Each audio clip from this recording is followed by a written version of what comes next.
جلال الزين أبد مو زين عبر كل الخطوط الحمراء وآخرها آية قرآنية بحفلة ليلية.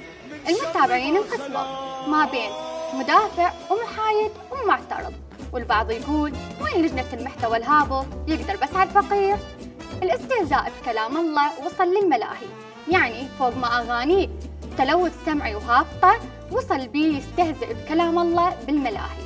رجال الدين طلعوا بتصريح سريع القرآن للتلاوة، والقانون يتوعد بالحبس لكل من استعمل نص ديني بمكان غلط حسب المادة 372. زين جلال الزين وين؟ شني نايم خويا؟